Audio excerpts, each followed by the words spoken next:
Alors, bonjour mes amis. Comme vous le remarquez, on est toujours à Bon Pasteur, une paroisse bien aimée de moi, où je suis en service depuis des années.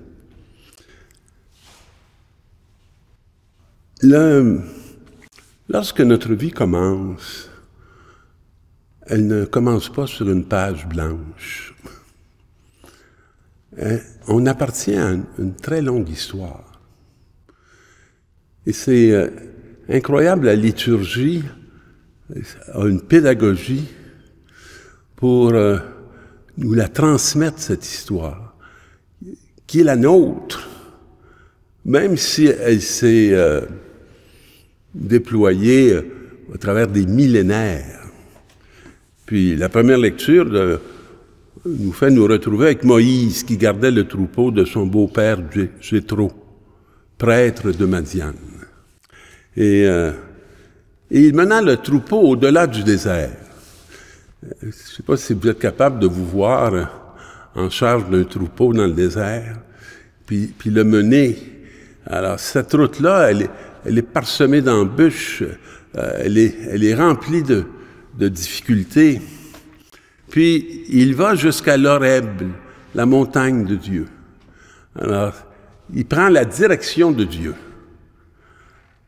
Alors, l'ange Seigneur lui apparut, et là, au milieu d'un feu qui sortait d'un buisson.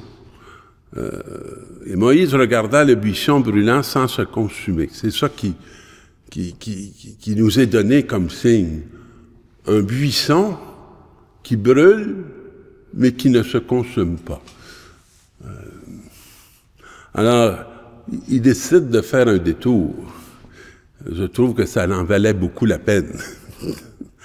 Et puis il dit, je vais faire un détour pour voir cette chose extraordinaire. Pourquoi le buisson ne brûle-t-il pas? Alors, comme Dieu a vu qu'il avait fait un détour, pour venir regarder, Dieu l'appela du milieu du buisson. Ah, ça, il ne s'attendait pas à ça. Il ne s'attendait pas du tout à être appelé. Je ne sais pas si vous reconnaissez que vous êtes appelé. Je ne sais pas si vous vous souvenez par quel détour vous êtes allé à la rencontre de Dieu et qu'à un moment donné, vous l'avez entendu vous appeler par votre nom. Pas le voisin, vous-même. Et alors, notre ami dit, c'est-à-dire Dieu dit, Moïse, il dit, me voici. Ça, c'est une des parties du rite d'ordination. Hein, l'évêque, au nom de la communauté, nous appelle par notre nom. Puis là, on se met debout, puis on répond, me voici, me voici. N'approche pas d'ici. C'est particulier. Puis, retire tes sandales, car ce lieu que foulent tes pieds est une terre sainte. La terre de nos appels est une terre sacrée. Puis, retirer ses sandales, c'est se rendre très vulnérable. Puis c'est ne pas transporter la poussière de nos sandales. Hein. C'est un très beau geste. Alors Moïse se couvra le visage parce qu'il craignait de porter un regard sur Dieu. Et là, le Seigneur dit à Moïse, « J'ai entendu la misère de mon peuple qui est en Égypte. Et j'ai entendu ses cris sous les coups des chefs de corvée. Je connais ses souffrances. Je suis descendu pour le délivrer de la main des Égyptiens et le faire monter de cette terre vers une terre spacieuse et fertile, vers une terre ruisselant de lait et de miel, vers le pays de Canaan. » Dieu qui entend nos misères. Puis est-ce que comme peuple, on crie nos misères à Dieu? Et là, est-ce qu'on pense qu'il va rester au ciel? On ne bouge pas. Non. Alors, j'ai donc trouvé les fils d'Israël, va trouver les fils d'Israël, il dit à Moïse, et tu les feras sortir, ce peuple, et tu vas les affranchir de Pharaon. C'est pas reposant comme élection. Je suis pas sûr qu'il y a beaucoup qui se présenteraient pour gagner la présidence. Mais là, Moïse dit à Dieu, « J'irai donc trouver les fils d'Israël et je leur dirai, le Dieu de vos pères m'a envoyé vers vous.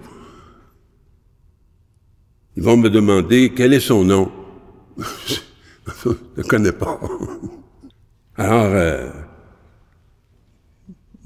Dieu dit à Moïse, « Je suis celui qui suis. » Quelque chose, hein? Cette intimité. Dieu va révéler son nom, son identité à Moïse. Et tu parleras ainsi aux fils d'Israël, « Celui qui m'a envoyé vers vous, c'est je suis. »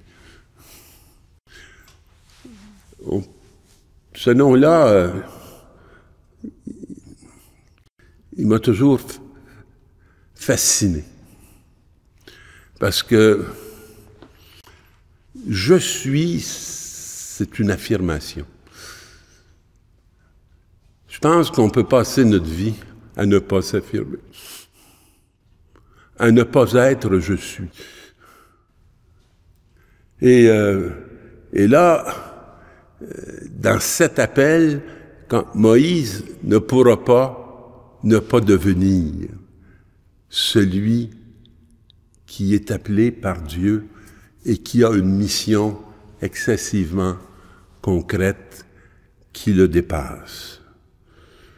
Celui qui m'a envoyé vers vous, c'est Yahvé, c'est le Seigneur, le Dieu de vos pères, Dieu d'Abraham, Dieu d'Isaac et Dieu de Jacob. C'est pas un Dieu impersonnel, hein?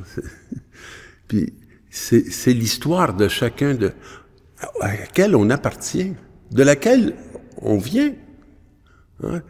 Même si c'est à distance temporelle de nous, là, de façon importante, ça nous a été transmis à travers toutes les générations qui nous ont précédés. C'est là mon nom pour toujours. C'est le mémorial par lequel vous me célébrerez d'âge en âge. Puis ça, cette invitation-là, elle se continue encore pour nous aujourd'hui. C'est au cœur de cette démarche que notre propre appel est semé. Et dans le texte, la deuxième lecture, « Frères, je ne voudrais pas vous laisser ignorer ce qui s'est passé lors de la sortie d'Égypte. » Puis dans le fond, ce qu'il va leur dire, là, je ne relirai pas tout le texte, il va leur dire, on a passé notre temps à désobéir. C'est ça qu'on a fait. Nos ancêtres ont passé la mer Rouge. Tous, ils ont été, pour ainsi dire, baptisés en Moïse dans la nuée et dans la mer. Tous, ils ont mangé la même nourriture qui était spirituelle. Ils ont bu à la même source qui était spirituelle. Ils ont bu à un rocher qui les accompagnait. Et ce rocher, c'était déjà le Christ. Bon, ça, c'est... Cependant, la plupart n'ont fait que déplaire à Dieu. Il ne veut pas nous le cacher. Et ils sont tombés au désert. Ces événements étaient destinés à nous servir d'exemple. Alors, pour qu'ils nous servent d'exemple, il faut que nous, on se mette en contact avec l'histoire. Hein? Puis, qui va nous permettre de prendre une certaine distanciation de notre propre histoire. Puis de voir aussi comment Dieu réagit par rapport à des gens qui ont désobéi. Hein? Cessez de récriminer contre Dieu. Cessez de murmurer. Cessez, moi j'aime bien le texte, cessez de chialer. Cessez de chialer.